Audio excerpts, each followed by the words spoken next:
And so I do think that carbon market is going to grow. It's going to grow positively. It's going to grow more in terms of quality and integrity and trust. And it's here to stay. And I'm very positive that we will see more positive takes on carbon markets and seeing it as a tool that absolutely will support climate action going forward. Carbonsations, today's carbon industry leaders. Welcome to the Carbonsations podcast, where we speak to some of the leading figures in the emerging carbon industry. Our guest today is Mandy Rambharos, the CEO of Verra, the carbon credit registry that manages the verified carbon standard, the biggest standard in the carbon market based on market share, which I believe is currently over or around 70%. Mandy, it's a great pleasure to have you on the podcast. Thank you very much for making the time for this. Now, although you were only recently appointed as CEO of Verra, I know you've been with the organization for longer, and we'll of course get into that. But before we do, I'd love it if you could tell us a little bit more about your background and your work prior to Verra. Thank you, Violet, and hello to all your listeners, and really excited to be here. Before I joined Verra, I was at the Environmental Defense Fund, which is a US-based organization, a non-profit organization. And I was there for 18 months, where I led our global climate cooperation team, working particularly on just energy transition and on carbon markets. But prior to that, so the bulk of my career started off in the electricity industry, where I worked for the electricity company in South Africa for over 2 decades. So straight from university into the electricity industry. And ran our climate program eventually in our renewable energy strategy work. But before I left, I ran our Just Energy Transition Office, which led to the Just Energy Transition Partnership that we saw signed between South Africa and 6 other governments at COP29 in Glasgow. So that, I must say, was a pinnacle of my career in terms of driving forward the discussions on just energy transition. And fortunately for me, Violet, I also had the opportunity to negotiate carbon markets on behalf of the South African government in parallel to my electricity career. So I negotiated carbon markets in the UN process for over 15 years and co-chaired Article 6, which is the carbon markets article in the Paris Agreement, in the last few years leading up to the agreement in also at COP29 in Glasgow. So varied career, but on 2 of my passions, energy transition and carbon markets. Excellent. Thank you, Mandy. So back to Verra, what brought you to the organization, and how do you feel about spearheading it now? I am very driven by what is it that we can implement on the ground to deal with climate change. We are facing this crisis globally, and we are having lots of great leadership and thought leadership discussions around it. But we really need to move to action and implementation. And what drew me to Verra was its very strong commitment to driving action on the ground for sustainable climate solutions through the voluntary carbon market. So it's tangible projects where you can see communities being impacted positively, but also having a positive impact on emission reductions. So that is what led me to the organization. And it's a privilege to lead Verra. It's a very critical time where we absolutely need urgent action to address climate change. It allows me, and leading Verra allows me to focus on innovation, continuous improvement, and ensuring that we remain a global leader in high integrity carbon standards. The carbon market is the way to go to get financing to the places where we need it to address climate change. Lovely. Thank you so much. Now, Mandy, since this did happen in the time since you've taken on the role as a CEO, there's this very significant move that I wanted to ask you about of Verra's. You guys rejected 37 rice cultivation projects in China, with corresponding sanctions for the project developers. Can you tell us more about what happened there and what caused such a harsh response on your behalf? Sure, certainly, Barrett. So we are very focused as an organization. The tenets of what we do is our quality, integrity, making sure that we have transparency and that the carbon market overall is credible. What drives our industry, or I'd say the lubricant of our industry, is trust. And if we don't have trust in the market, you would not have investors in the market. And we see that's been playing out over the years as well. So the reason we made the decision to reject these 37 rice cultivation projects was done after conducting a very thorough and rigorous quality control review. And in this process, we identified several significant issues, including insufficient evidence of what we call additionality, additionality is a crucial element to proving that projects required the carbon financing, that these projects were not something you were going to do anyway and then decided to tack on a climate benefit on the end, but that the projects were done because they were going to address climate change as one of the elements, but also required the carbon financing to happen. We also found that the project areas were overstated and there was not enough robust data to confirm that the baseline emissions and the implementation of project scenario. This decision does reflect this commitment we have to the highest standards of integrity and transparency. And by taking these steps, we're sending a clear message that all projects under Verra's oversight must strictly adhere to our Voluntary Carbon Standard Program, our VCS program rules and requirements. And there are real consequences if these standards aren't met. And like I said, it shows that we have credibility of the market. It protects those stakeholders who rely on the integrity of carbon credits to meet their climate goals. And at the end of the day, are we meeting the goals of decarbonization in a way that's credible? Are we driving trust with communities? Are we driving trust with buyers and investors? Those are very important things that drive this industry. And therefore, we reached this conclusion. But as I say, under a very thorough review process that was run. Yeah, it certainly does send a message. I was curious if we could also dive into a little bit more. You mentioned consequences for the project developers, like aside from the projects themselves being rejected. Is there anything else you could share with us on that?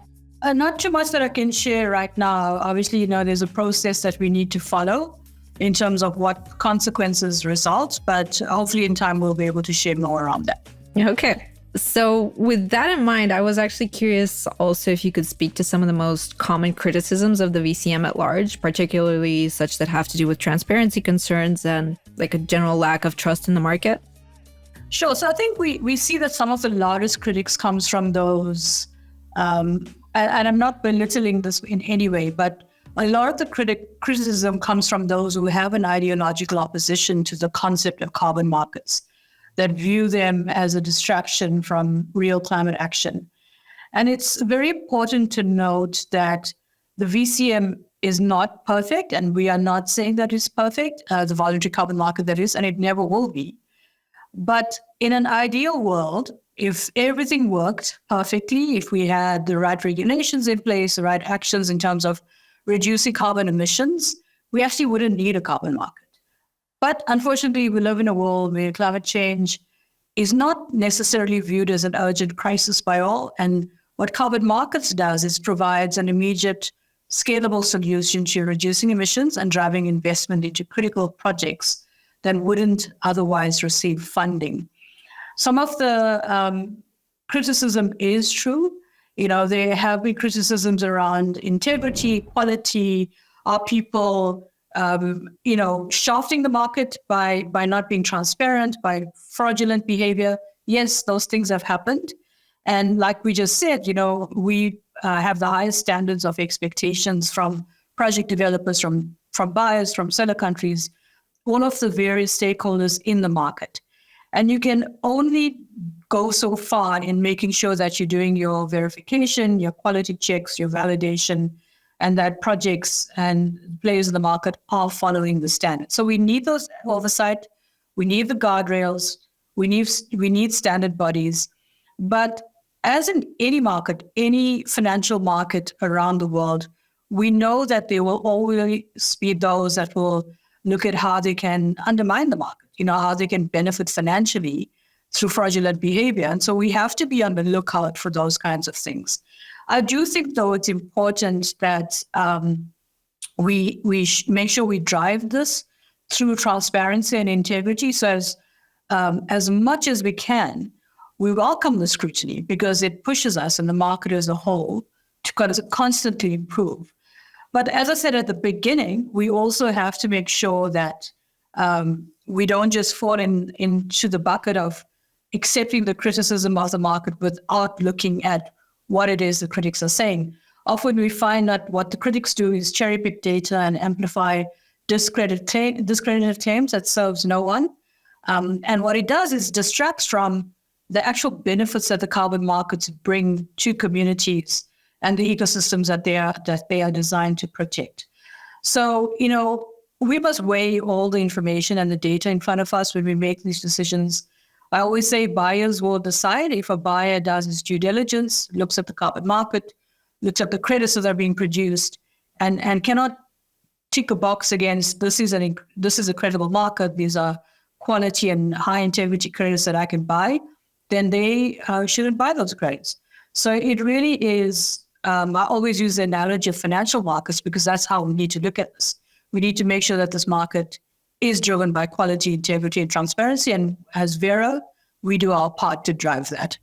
Mandy, since you mentioned the way that carbon projects can benefit local communities, how much of a role do co-benefits actually play in Verra's assessment of carbon projects? It's a very, very important part of the work that we do. We have very recently required that we have all active projects that need to demonstrate contributions to at least 3 sustainable development goals by 2025. So we're putting in place very deliberate tools and very deliberate requirements of projects to demonstrate that it's not just about decarbonization, but the co-benefits as well. So projects need to demonstrate that they are actively doing this.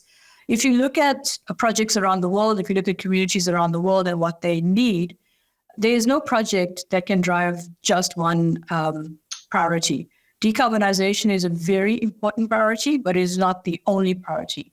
So we're looking at how do you simultaneously solve for reducing emissions, for improving socioeconomic circumstances, improving environmental integrity, and driving things in different regions. There's different needs like energy security, not exacerbating energy poverty, water, improved environment. All of those kind of co-benefits are extremely important for a project to succeed. You can't just drive one of those.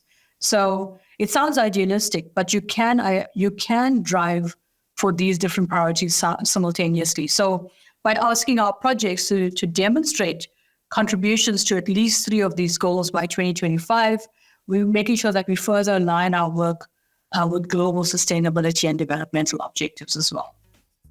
Excellent. And that kind of brings me to my next question, which has to do with supply and demand. So I keep hearing contradictory things right now. It seems the main concern is a lack of demand, whereas other experts warned about impending shortages on the supply side of things, particularly as CORSIA, the carbon offsetting and reduction scheme for international aviation, which is now in its first phase, will start making the purchase of carbon credits mandatory a couple of years from now. So yeah, many believe this will lead to supply shortages. What is your view on this matter? Where are supply and demand at right now from your perspective, and where do you see them headed moving forward? Great question. So if we look at, all that we're talking about is what is needed to drive change and drive climate action, the carbon market is an integral part of that. We can't get to the targets of emissions reductions and temperature goals that we see in the Paris Agreement without the carbon market. And the IEA talks about trillions of dollars required by 2030 to drive energy transition, to reduce emissions, to drive technology in the direction of lower carbon technologies. And the trillions of dollars need to come from somewhere. It's not going to come through public financing. Public financing will be a small enabling part of financing, but it has to come through the private sector. And the private sector requires a quid pro quo. There's other studies that say that the voluntary carbon market will be a crucial part of meeting global carbon targets going forward, especially in achieving net zero commitments that most companies have now signed up for. And so you hear numbers like the market could grow from $300 billion in 2023 to over $1 trillion by 2028, which is a very short space of time, 5 years. So there's a number of studies, there's a number of market watchers out there that say that the carbon market will inevitably grow. So the demand will grow because of more and more commitments, global commitments to carbon targets, to climate targets, to achieving net zero commitments. So I do believe also that the market will grow. I'm very optimistic and positive that it will, because it drives real climate action and it drives financing to the places that we need it. Now, on the other side of that, I do also think that we are going to run into issues of shortages on the supply side. And a lot of the effort and a lot of the work we're doing now as Verra and other standards, frankly, is to drive supply. How do we engage with, for example, the UN process, the Article 6 process in the UN, to look at combining or using the voluntary carbon market standards like the VCS in the Article 6 process? How do we bring these two things together, what has been done under governments and what has been done in the voluntary carbon market, so that we can drive the supply side as well? So I do think both views are true, that the supply is going to, we are going to run into shortages with supply, and that demand is growing for the carbon market. And we need to, work in quick time in the next few years to make sure that we can meet the demand that is coming. Excellent. Mandy, another thing I wanted to get your opinion on is the upcoming COP29 climate summit. Given your involvement with Article 6 of the Paris Agreement, you like no other can speak to this matter. So my question is, with regards to the high expectations that world leaders will in fact reach a consensus on Article 6 this year, what impact do you believe this will have on the growth of the VCM in the near future and in the years leading up to 2030? Article 6 can have an absolutely positive impact on the VCM. If we are working with governments in the right manner to make sure that we're integrating government carbon markets in their national strategies and regulatory frameworks, we will see the high demand for high integrity carbon markets and carbon credits. And if we integrate what governments are saying in terms of carbon market needs with the methodologies that already exist, for example, the VCS, then we can see that absolute growth happening. We're already working with governments like the Singaporean government, Colombia, other governments that are looking at using the Verra standards in their domestic market schemes, so linking what they have as their national schemes with using internationally recognized methodologies that we have. So that is a positive move. We always joke that the Article 6 negotiators in the UN process are the most optimistic, because every single year we go to COP and say, this year we're going to finalize an article. And we've been saying that for since Paris Agreement, right? Many years ago. But I must say, yesterday, the 10th of October, the Article 6.4 supervisory body adopted standards for methodologies of greenhouse gas removal. So basically what they have come up with, the supervisory body for Article 6.4, which is one of the mechanisms under the Article 6, is they've adopted two key standards. One is a standard on methodology requirements, which basically talks about what requirements they would have as the UN body, or the countries in the UN body, for developing and assessing projects under the Paris Agreement mechanism. And when I read through it yesterday, I thought, our standards actually meet these criteria, our voluntary carbon market standards. So no need to reinvent the wheel. You can use the standards that already, the methodologies that already exist. So that's a positive move.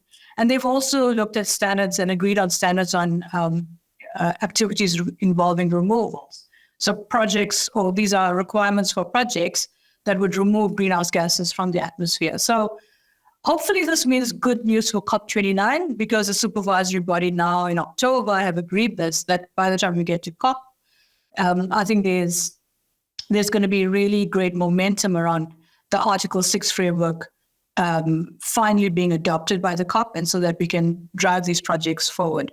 So maybe I still have that Article 6 negotiator optimism, but this is really a positive way forward. And like I say, if we get the Article 6 framework agreed, if we have governments working with standard setters, with methodology developers like ourselves, and we bring these two things together, then we absolutely will see a huge growth in the market on the supply side as well, which is very positive for the carbon market.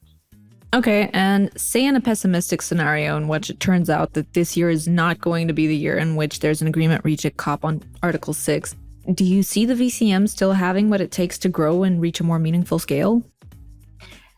Yes, because, and ironically, if the Article 6 framework is not adopted by governments, then you're going to see more and more turning towards the VCM, because companies have net zero targets.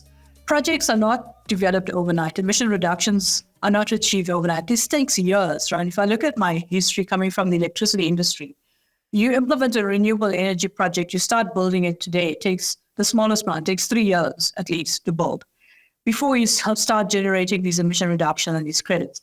It's a long-term commitment. So companies are looking for urgent action now. Countries need urgent action now. So if the longer we take on agreeing Article 6, we will see more and more growth in the voluntary carbon market, more companies turning to the voluntary carbon market. Because we have the methodologies in place, because we have the standards in place, the architecture, the infrastructure is there already, and companies can use this. What we do see is, like I mentioned, where we have national strategies. So, for example, a national carbon tax scheme that also allows offsets domestically into their scheme are also now using our standards and our methodologies. So there is a bigger uptake because we have this lack of guidance from Article 6. Ideally, like I say, we have all of this agreed and we all work together in a nice, wonderful market. But in the absence of that, I do believe that we will see more turning towards voluntary carbon market. And on that note, I was also curious to find or to learn your opinion on the SBTI and the stir it caused with its stance on the use of carbon credits to offset Scope 3 emissions. What's your take on this matter, and how do you believe it's impacting the VCM?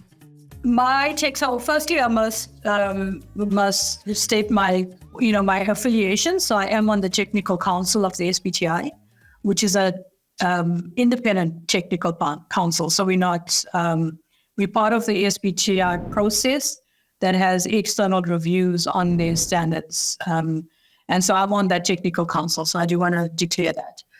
My take, and the SBTI knows this, is that we must look at how we can allow environmental attribute certificates, EACs, including carbon credits for Scope 3 emissions.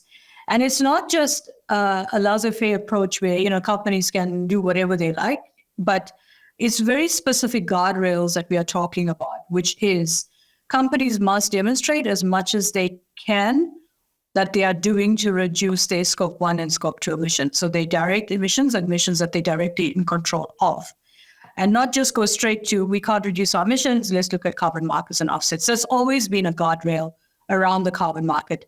And the same applies to Scope 3. For Scope 3, we're looking at those allowing offsets and allowing carbon credits to be used where companies are unable to abate those emissions themselves, and what tools can we make available for companies to do that. And I think that's a very important lever that we need to allow companies to do. And again, like I say, not just willy-nilly, but within guardrails. And it's important because we will help companies tackle about 75% of the greenhouse gas emissions if we do this. And, if we look at companies that are investing in carbon markets, are also those same companies that are doing the most to reduce their emissions in other ways. And so the Scope 3 program will help these companies to address their emissions even further. And to this end, we've already actually started developing a Scope 3 program. So that will include both the methodology and the standards like we always do. And what we want to achieve by this is providing clear accounting and reporting frameworks with these guardrails in place so that companies show how and demonstrate how they are trying their utmost to reduce emissions in other ways and using the Scope 3 for those emissions that are hard to abate or they're just unable to bring down on their own. And that's going to be very important because what the market is saying is, can we have transparency? Can we have data integrity? And that's what we're looking at in our Scope 3 program is traceability of data integrity, transparency, so that there is confidence in this market and trust in this market. So I do think the SBTI is looking at that seriously. Their most recent report shows that they are considering all the evidence and all the information being brought to them on why it is important to allow the use of EACs, carbon credits for Scope 3. If they come out with a different decision than that, I think it will be very detrimental to the market. So hopefully that is taken into account and that we do see a positive report from the SBTI on this matter. Let's hope so. So if we could summarize it, what do you believe is the path forward for carbon markets? There is no doubt that we need to use all tools in our toolbox to address climate change. We see the urgency, we see the crisis, we see it happening right in front of our eyes. I always think about the frog in the pot of boiling water. And it feels that we are that way sometimes by not looking at this urgently enough. And the immediate tool that we have in front of us to address climate change, to have real climate action, to bring in the money where it is needed to drive climate action is the carbon market. So it is a tool that is in our toolbox. It is not perfect, like I said before. And what we need to do collectively is to look at how we improve this tool. How do we continuously improve so that the carbon market gets better and better and better? What we have right now is the best we know. And as we know better, we will do better. And so I do think that carbon market is going to grow. It's going to grow positively. It's going to grow more in terms of quality and integrity and trust. And it's here to stay. And I'm very positive that we will see more positive takes on carbon markets and seeing it as a tool that absolutely will support climate action going forward. Brilliant. Mandy, I have a final question for you before we finish up this episode, and that is, what are Verra's plans for the future? Are there any exciting new developments that you can share with us or at least hint at? So yes, of course, we focused on scaling up climate action through our continued innovation in our standards and methodologies. We're looking at how we continuously improve those methodologies.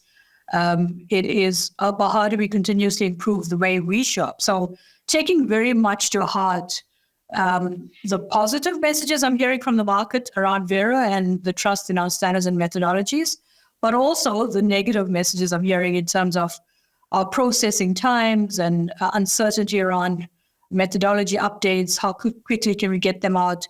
So one of the things we're looking at, and not just looking at, are implementing is digitization and digitalization of our processes so that we can speed up that processing time. So from an operational perspective is how can we do better internally, speeding up our processes, ensuring that we have continued commitment to transparency and efficiency, looking at digital monitoring, reporting, and verification. So DMRV system. So a lot of tech-based elements in our future to improve ourselves as an organization. But the other part of that is how do we improve our external relations? How do we relate better to our stakeholders out there? Open channels of communication with project developers, with verification bodies, working closely with the bodies that are out there looking at guardrails and principles like the Integrity Council for the carbon market, and making sure that we're working closely with them so that we are also driving the right behavior in the market. So I would say two-pronged, Violet. Internally, ensuring we're improving our processes, and digitalization is a big part of that. And then externally, making sure that we are engaging with our stakeholders in the correct manner that drives the market in the right way. Excellent. Mandy, this was a tremendously insightful conversation. I greatly appreciate you sharing with us your unique perspective on all things carbon markets. And kudos to you and everyone at Verra for all the work that you do and fighting the uphill battle that is supporting the VCM and making a difference in the face of the climate crisis. Thank you so much. Thank you very much. I appreciate the conversation. If you enjoyed this episode of the Carbonsations podcast and would like to hear more conversations like this, please be sure to subscribe. We really appreciate the support.